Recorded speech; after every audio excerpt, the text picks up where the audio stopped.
नमस्कार, पेश है इस हफ्ते का मुकाबला। मैं हूं विज्ञान प्रकाश। एक बार फिर से हम इस प्रोग्राम में वापस आ रहे हैं लोकपाल के विषय पर। सवाल बहुत सीधा सा है, वो ये है कि पिछली बार जो दिसंबर के महीने में संसद में हुआ, खासतौर पर जो राज्यसभा में हुआ, उसके बाद सरकार एक बार फिर इस बात का कमिटमेंट दे रही है कि वो इस सेशन में इस बिल को लेकर आएगी। सवाल बहुत सीधा सा है, इस सेशन में ये बिल आएगा? पिछले सेशन में भी आया था, लोकसभा में पास हुआ था। क्या ये बिल इस बार इस सेशन में पास हो पाएगा? यही हमारा आज का सवाल इस प्रोग्राम में। मैं आपको अपने पैनल से मिलाता हूं। ये सब वो लोग हैं जो इस विषय को बहुत करीब से जानते और समझते हैं। एनसीपीआरआई के निखिल डे साहब हमारे साथ मौजूद हैं, सीएसडीएस के अभय कुमार दुबे हमारे साथ मौजूद है, भारतीय जनता पार्टी के कीर्ति आजाद हमारे साथ मौजूद हैं, जो कि उस कमिटी में थे जिससे पूरी लोकपाल की बहस शुरू हुई।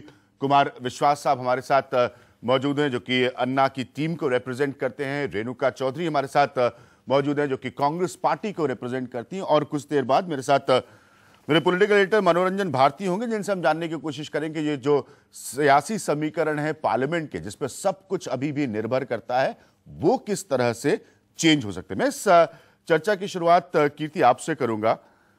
अभी तक की समझ के हिसाब से लोग ये समझते हैं, पेचीदगियों को अगर हम साइड में रखें, कि बीजेपी वो पार्टी है जिसने कमिटमेंट दिया है देश को एक मजबूत और अच्छा लोकपाल देने के लिए। अब बीजेपी की जिम्मेदारी ज्यादा बनती है आंकड़ों की वजह से कि ये विधेयक पास हो राज्यसभा से। कितनी रिस्पॉन्सिबल है बीजेपी इस लोकपाल के लिए? आपने देखा है, सदैव बीजेपी ने कहा है कि भ्रष्टाचार के विरुद्ध एक अच्छा कानून आना चाहिए। और जैसा आपने सबसे बताया कि मैं उस समिति में भी था, समिति में जो बहुत कुछ निर्णय हुए, जो बात मानी गई, सर्वसम्मति से मानी गई, उसको माइनॉरिटी डिसीजन दिखा दिया गया। ऐसे बहुत सारे उदाहरण थे। मैं उस टाइम के आपके स्टेटमेंट्स मैंने सुना था। जैसे लोअर ब्यूरोक्रेसी का मामला था, कि जो निचले स्तर के हैं उनको कहाँ पे डालना चाहिए, तो लोगों ने ये कहा कि नहीं, वह भी लोकपाल के उसमें आना चाहिए और डायरेक्टली उसको देखना चाहिए। तो सरकार ने जो दिखाया बताया सीवीसी, कहा कि बहुत ज़्यादा केस आ जाएंगे। तो हमने ये पूछा, 230 सीवीसी के लोग हैं, उनके अंदर 57 लाख ज़्यादा नहीं होंगे, लोकपाल में ज़्यादा होंगे। बड़ी अजीब सी बात थी। हमने अनेकों सुझाव वहाँ पर दिए थे जो एक अच्छे सशक्त लोकपाल को बना सकता था। वैसे तंत्र तो हमारे देश में है। यदि कांग्रेस ब्यूरो ऑफ इन्वेस्टिगेशन अपनी आंकड़ों के नहीं सुन करके सीधा काम करता है। सबसे नया मुद्दा आप देखिए, 2G को 2 साल लगे थे, पार्लियामेंट में हम उठाते रहे थे। सबसे नया मामला देखिए, 11.25 लाख करोड़ का। तो इसलिए अगर एक सशक्त लोकपाल हो तो उससे डायरेक्टली जिसके अंडर में सीबीआई हो, अगर नियुक्ति लोकपाल की उसी प्रकार से हो जैसे सीवीसी की होती है। हमने कहा था कि सीबीआई के 2 विंग कीजिए, इन्वेस्टिगेशन और प्रोसिक्यूशन। प्रोसिक्यूशन में ministry of law and justice कहा जाता है, कोई आके बोल जाता है, किसी को समझ नहीं आता, उसको हजारों केस होते हैं जो लड़ना पड़ता है उसे। तो यह सारी समस्याएं, तो बहुत सारे सुझाव हमने बीजेपी ने दिए थे उनको। लेकिन जो लोकपाल आया वह बिना दांत और आंत का था, और उसके कारण से समस्या हुई। हम लोगों ने उसको कॉन्स्टिट्यूशनल बॉडी नहीं होने दिया, क्योंकि वह संघीय ढांचे पर प्रहार करता था। उसके अंदर रिजर्वेशंस की ऐसी बात थी जो कॉन्स्टिट्यूशन के मुताबिक नहीं हो सकती।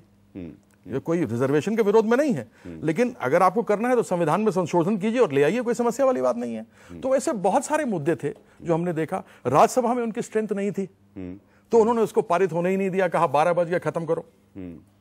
आज फिर कहीं का ईंट कहीं का रोड़ा, भानुमति ने कुनमा जोड़ा, अब वो फिर तैयार हो गए हैं, अपने स्ट्रेंथ पर लेकर आ रहे हैं। तो यह लोकपाल जो आने वाला है, मैं नहीं समझता हूं कि इसमें दांत और आंत है और ये किसी प्रकार से भ्रष्टाचार। तो स्टेटेड पोजीशन ये कि आप जो लोकसभा से पारित हुआ है लोकपाल, आप इसे कमजोर और टूथलेस मानते हैं।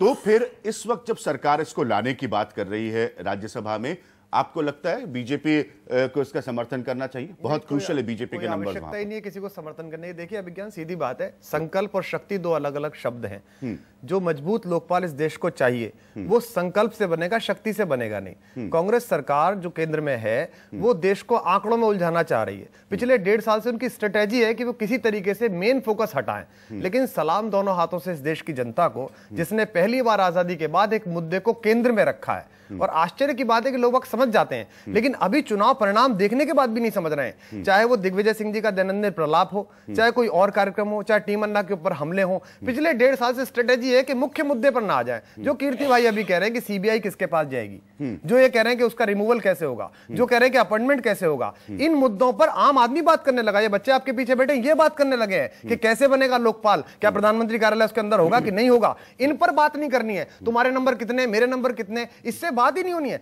जिस तरह बाकी कामों में अपना इकट्ठा कर लेते हो, न्यूक्लियर बिल पर इकट्ठा कर लेते हो, जिस तरह से एक राजमहिषी की इच्छा पर तय कर लेते हो कि नहीं फूड के लिए हम कानून लेके आएंगे, खाने के अधिकार का कानून लेके आएंगे, इस प्रकार आपको सबसे पहले संकल्प जगाना पड़ेगा। तो हमारी जो केंद्र की सरकार है और मूल रूप से जो कांग्रेस पार्टी है, उसके पास संकल्प शक्ति का अभाव है और वो चाहती नहीं कि लोकपाल वो मिले जो जनता देश की चाहती। ठीक है, अभय दुबे, ये सारी बात को आपने कीर्ति आजाद को सुना, कुमार विश्वास को सुना, पॉसिबिलिटी, मैं बहुत रियलिज्म से बात करना चाहता हूं, हकीकत से क्या है इस लोकपाल के भविष्य की इस सत्र में? देखिए, अगर एक लाइन में कहें तो मेरा मानना यह है कि ये कानून पास नहीं होगा। ठीक है, ये मैं इसलिए कह रहा हूं कि जब दिसंबर में इसको संसद में लाने की पेशबंदी सरकार कर रही थी, उस वक्त भी बहुत सी बहसें हुई थी, उसमें मैंने भागीदारी की थी।